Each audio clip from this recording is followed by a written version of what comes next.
Okay, so Tylil recently came out with his own information that heavily contradicts Jordan Pauline's testimony about the events that transpired after the Streamer Awards. Tons of people are saying that this proof exonerates him. And while I do agree that my current opinion on the subject is that Tylil is definitely looking like an innocent man in this situation, I do want to mention this exists beyond the scope of public opinion. This is an ongoing legal battle now, so let's refrain from absolutes. We have a lot to speak about today. Comment for the algorithm. So I'm going to go through Tylil's response play by play. I'm basically going to say what I feel about each section, and then I'm going to show you guys Jordan's recent response, and then I got to defend myself, because goddamn. My silence was intentional.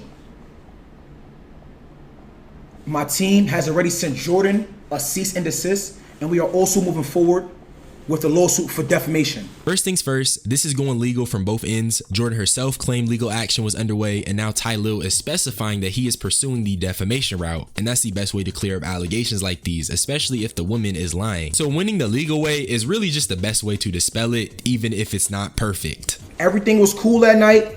Jordan originally left the after party and came back because Jordan misplaced her phone. This is directly contradicting what Jordan was saying, because in her response, she made claims of him essentially luring her into the room by hiding her phone. And after this, Tylil even provides some receipts from that night in the form of a video. And it's way more than anything Jordan has provided, so obviously it makes what he's saying far more believable. Everything went left when my partner called. The moment my partner called, Jordan started acting crazy. She got really aggressive. And she was acting weird. She made me uncomfortable, and that's what made me start recording to protect myself. I've never had a one-night stand in my life. What is a one-night stand? Like after the party type shit, when you first meet someone, you don't talk to them. So that's what we just had? Did we just have a one-night stand? No. As long as we cool about it, that's not a one-night stand. I said, as long as we speak the water, it's not one night stand.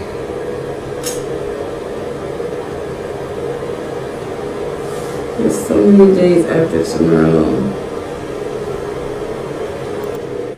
This evidence is crazy. I'm not gonna lie, because that's her explicitly stating this was most likely a one-night stand. And dude, it's just looking bad for shorty. And if she's lying, this is just so gross to weaponize SA to get back at someone. It's one of the most deplorable things you can do. It's really sick. And I also learned that Jordan's sister has unfortunately passed in a very brutal way. And apparently she also went through SA. So for Jordan to do this is genuinely sick. If it is true, that is. Assuming this is true, because this is still an ongoing case. But also, I do want to mention that the way Tylil got this receipt isn't foolproof legal wise, but I'll come back to that later. Let's just continue. I got her an Uber, a Toyota to be exact.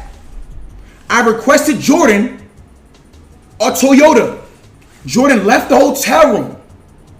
Jordan came back when she realized it was a Toyota. She banged on the door and demanded a black truck. Her words verbatimly after she demanded a black truck was, do I look like the type of bitch to ride in a Toyota? Get me a black truck. Me being a gentleman, I got her a black truck. But wait! This is egregious. Hella egregious. And Tylil is gonna say it in the response, but if you're a victim, why are you coming back to the person who harmed you and asking for a black truck? That's LA materialism at its finest. I know what it looks like. And it was the same type of shorty I've had the displeasure of meeting. It was a mixed light skin. She was talking about eating Wagyu every day, and if it wasn't Wagyu, it's mid. That's what I call LA materialism. That's why this particular thing stands out to me so much. It's not a good look, and I'm not even the type of person to say victims gotta be perfect, but it is pretty weird that hypothetically Jordan would go back to the perpetrator of a crime and ask for a better way to escape. You already had the escape, so it just makes it hella weird, and it makes her look very guilty of lying. I am leaning towards Tylil far more than Jordan. Tylil also showed proof of purchase for both of the rides, the first one being at 8:04 and the fact that it was canceled, and the other one being at 8:07, and that one was a black SUV that dropped Jordan off at 8:40. There's also this confusing text message to Tylil's friend where Jordan says that Tylil has her phone 30 minutes after she got to her crib and that she's going to go and pick it up. The timeline feels a little weird, but even Tylil didn't really know what to make of this, so I'm just gonna move on. Only thing the girl had to show, oh my God! This shit is right here, it said. Yo, it says a Zelle request for $2,000 for playing with me. What the fuck? That's blackmail. What the fuck do she mean by for playing with me? Let's move on. I'm not gonna lie, this is definitely another hard-hitting piece of evidence that Tylil provided. It does come across as blackmail, which is very weird considering Jordan was the one who initially claimed niggas was trying to blackmail her when she was coming out about the story. I'll give it to Tylil. I am leaning towards his side because receipts are tangible and it looks crazy. It looks pretty weird. Jordan texts me right here. She said, "What you doing?" Jordan sends a question mark. I don't know if you text me or not, but my phone is clicked. I can't see or do nothing. Jordan sent me on December 8th at 12:01. This is in the noon. Jordan sent me a upside down smiling face. After she sent the upside down smiling face, she sent the Zelle request. Let me show y'all. Follow me, chat. Are y'all following the timeline? Because I'm only gonna come up here one time and say this. Jordan, all of these messages came on December 7th. The Zelle request is at December 8th. This smiley face. She sent this smiley face, right? Boom. Then she sends the Zelle request at 12:19 p.m. After she sends the Zelle request, she realized I was not paying it. Once Jordan realized I was not paying it, Jordan sent me this. You see this meme right here? Me giving him his last warning before I show him who I really am. Let me make it bigger for y'all since y'all can't read. Boom. Me giving him his last warning before I show him who I really am. So once Jordan realized I was not paying her $2,000, she sends me this. Me giving him his last warning before I show him who I really am. And guess what she did? She showed me who she really was and showed you who she really was. Came to the internet with false allegations. Lied on my name. The messages that are presented here really do paint Jordan out to be some type of vindictive woman who's upset over a sexual encounter and now she's seeking retribution for her emotions, especially with the manner in which she's texting someone who is supposed to be the perpetrator of the crime. It just feels like her actions are in direct contradiction to the emotion she displayed on the internet. If this is a man who harmed you, why are you continuing to have contact in this manner? Why are you sending him memes and requesting 2 bands? It seems weird. I know I keep saying it, but it's just not looking good for her. Once again, Jordan said she deleted all of our text messages, and Jordan also said she was sexually assaulted, which is false. Don't let this world get to your head and you lose your moral compass, because at the end of the day, we all have to deal with God. And if you know something made me feel a certain way, instead of trying to throw rocks and hide your hands, you should have fixed it immediately. And this could have been swept under the rug. Don't be mad your girl found out the type of man that you are. She should have known that's nobody's fault but yours. I always walk in love and I wish you and her the best. No bullshit. God bless you too. Jordan is a sexual assault victim, but said this all sexual assault could have been all swept under the rug. You're a victim, but you said it could have been swept under the rug and you're a victim? Okay, cool. Moving forward. Next one. Next one. Receipts, evidence. Let's talk facts. If you had chosen integrity from the start, the situation would have never escalated. The reaction you're facing now is a consequence of your choices, not mine. Your girlfriend seeing your actions isn't my fault. I've never lied to get anything in life. If I wanted drama, I would have ignored your call and gone straight to social media. But that's not who I am. Jordan, you went straight to social media with lies. I believe in God, accountability, and moving with love even when I'm hurt. I'm not asking for anything except acknowledgement. A real apology matters. A real apology matters. A real apology matters. These messages mark the end of Tylil's response, but I will say this piece of evidence doesn't really move me as much as the others. I do agree that her claiming it could have been swept under the rug is odd, but I also think these 2 messages are pretty cherry picked. I don't know if Tylil ever responded more than he showed, but I do want to see more of this conversation in particular. I can't be the only one who feels like something is missing. This ain't me saying Tylil didn't do a good job providing receipts and even backing up his side of the story, because he definitely did. But the text messages leave a lot to be desired, and honestly, they feel sort of vague. For example, Jordan asked for acknowledgement and a real apology, and while your first instinct may be to assume she's referring to the fact Tylil is a cheating ass nigga, that's not what it reads like to me. She never specified what she wants an apology for. She never told him she wants an apology for doing this stuff and approaching her knowing he's taken. She just says, I want acknowledgement and a real apology, which if you're getting at what I'm implying, it seems like she's trying to checkmate him into admitting something, but that's just my opinion, and this is ongoing, so nothing's set in stone. Now let's look at Jordan's most recent response. The day Tylil was on stream, Jordan's first response was actually a series of tweets. Some tweets claiming that he's a that the 2K was for the phone, and that the police got all the details, so we should stay tuned. People instantly got on their ass for this because it was kind of unhinged, which fair enough. This really isn't how you respond to someone dropping mad receipts on your head. But the main thing that is consistent is that Jordan maintains the fact that Tylil allegedly did do something to her that night that was unconsensual. Now let's take a look at her clips. The only reason I even sent a request to that nigga is because I was trying to get him to admit. I was being nice to him for him to admit in a transcript that he's a fucking. And I was playing cordial with the nigga because he said that, and I didn't even ask him to pay for my phone. He offered. Tylil offered to pay for my phone. I didn't ask him. I didn't say, nigga, you need to fix my motherfucking phone. I said, my phone is really broken. You disrespected me last night. You know what the fuck you did. You completely violated me, and I never want to talk to you again. He calls me.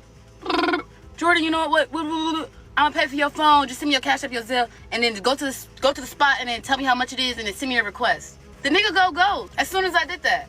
So of course, nigga, now you playing with me. This clip is where the allegations get so fucking crazy that after this clip plays out, Jordan sticks to her story once again. She claims that after she got out the bathroom, Tylil was on demon time, and the implications are that she was pressured or just not in a consensual position to be with this guy romantically, or I guess intimately. But the Zelle request makes so much more sense now. But nobody can tell me that this story isn't fishy, because now it is, and not just on Jordan's side. She showed the call logs, and now she's claiming that the Zelle requests were strategic in order for him to manipulate the story. Not saying any of this is concrete, but it's something that is very well possible, and it's also consistent with the call logs that she showed, which is Tylil spam calling her. She also said that she was trying to get him to admit the crime in text. The part about her asking for an apology felt intentionally vague. It felt more like she was trying to get him to admit to something, and based off what she's saying, it seems pretty consistent with the text messages, but that's just my opinion. Trying to get someone to incriminate themselves via text is something we all see with like predator catches, bro. Go watch any Jadeon video or any like Skeeter Jean video. They're trying to incriminate people via text. So is that outside the realm of possibility? No. If anything, it's actually very smart on her end. Why your whole body weight is on me?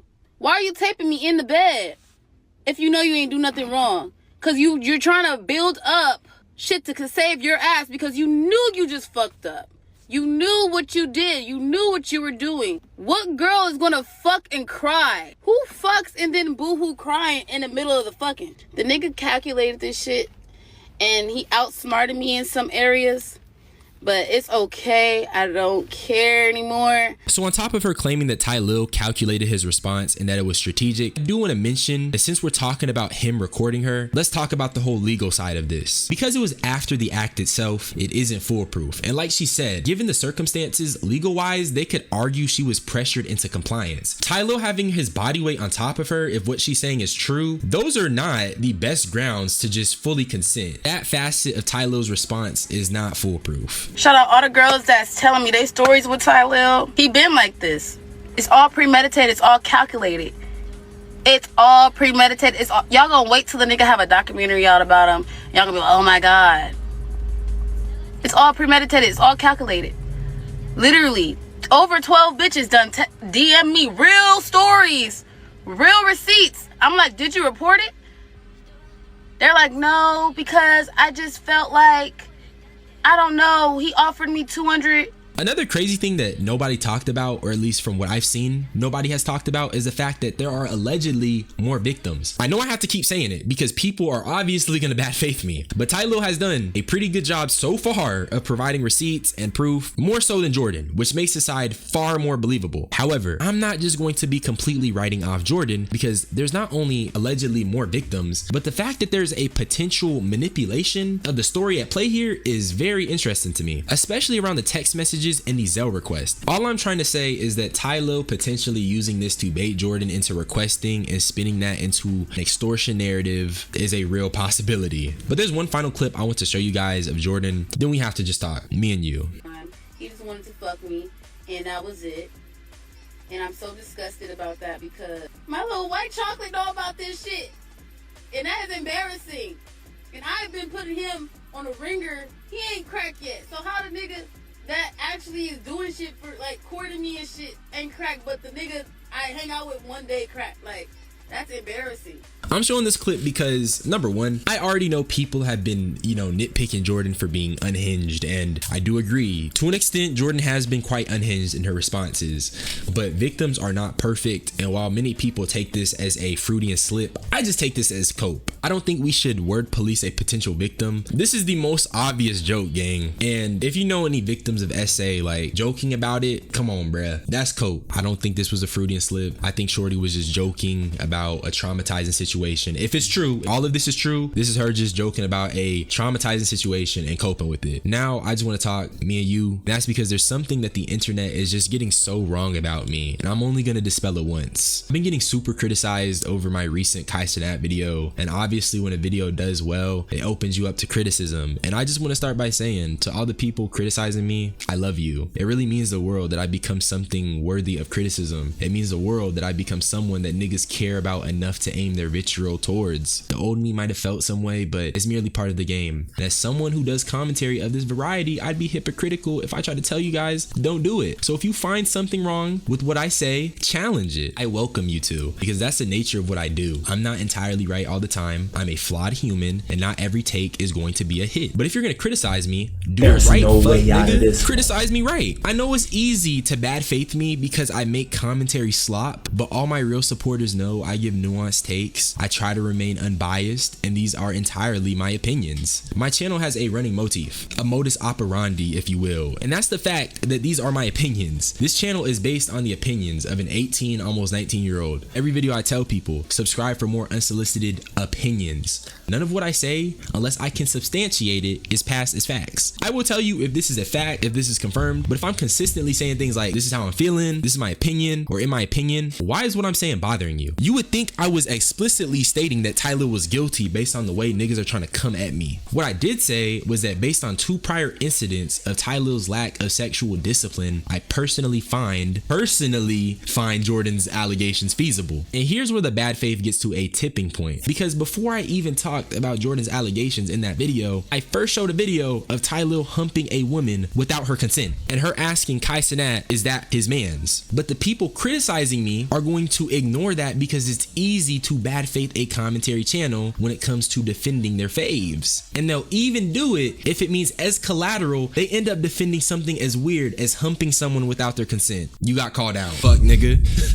But the second video I showed was Tylil getting some head on IG Live. Gang, that's weird as hell. Niggas are getting neck thrown at them on IG Live. I don't know what Tylil's fan base was at the time. I don't know if it was kids. But if you think it's cool to get some glurps on IG Live, gang, you're crazy. I'm not gonna lie, you're crazy. Like, it may not be illegal, but it is very weird. And because of those 2 incidents and his clear lack of sexual discipline, I personally felt like some of the allegations were feasible. But not once did I ever make any explicit statement about it. Not once did I, without a shadow of a doubt, claim that Tylil was guilty. I shared an opinion based off stuff I was seeing, and I got niggas saying I'm gonna get sued. I'm not saying that Tylil nor AMP nor any of those guys are guilty 100%. We don't know the full story, and I'm not trying to get sued. People who barely understand defamation suits, especially when it comes to public figures, are coming at me. And if you haven't realized, this is journalism. Even if it's presented this way, it's journalism. Here's another thing. I don't mean to call out any of my fellow commentary channels, but there are people who are literally parading around the fact that Tylil beat these allegations and that Jordan is a liar. Bro, the pendulum swinging in either way is fucking harmful. Whether that's jumping to conclusions and explicitly stating Tylil is guilty or saying that he's not guilty, which I did neither of. I also forgot to mention, I was being called a simp because I defended Jordan, and I just want to say that is proof of the misogyny. Only does defending a woman get you called a simp. It feels like the internet is grossly misogynistic to a scary degree. This is an ongoing legal battle, and you got niggas parading Tylil's innocence before the court does. The same people who are criticizing me are very disingenuous, because if you really cared, you wouldn't let a couple of screenshots in a video prove Tylil's innocence. He has a favor currently because he provided far more receipts, but none of that changes the fact that this is an ongoing case. And evidently, Jordan has not changed her stance, and she still maintains the fact that she was violated. We're just gonna have to see. Like I said, I do think Tylil has more of a case now with his response, but the Zelle request and the call logs are very, very fishy to me. And to all the niggas that was on my dick, if you're not biased, biased, you'd understand that. And you wouldn't be on the other side of the extreme, which is saying that Tylil is completely innocent before the case has been decided. I'm just saying, I just feel like people can't criticize me for being favorable to Jordan. Like, I'ma still defend women. I'ma still take women's sides. Like, the internet is misogynistic. I'm not saying either of them are right or wrong. I still want to see this play out. I'm just saying that the same people who are trying to cook me for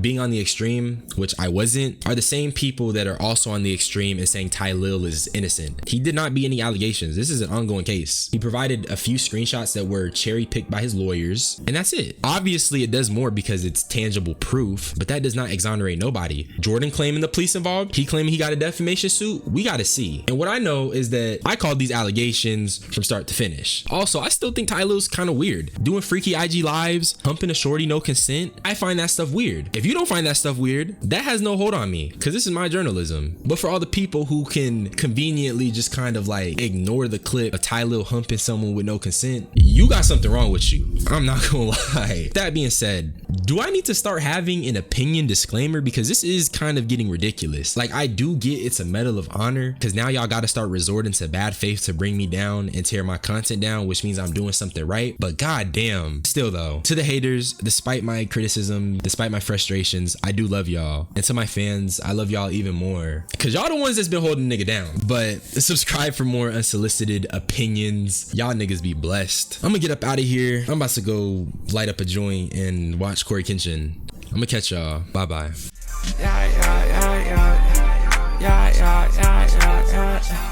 I just beat it down, now she can't balance. All these niggas suck, don't got no challenge. My brother so cutthroat, them niggas be wildin'. You niggas so bum gang, who the fuck your stylist?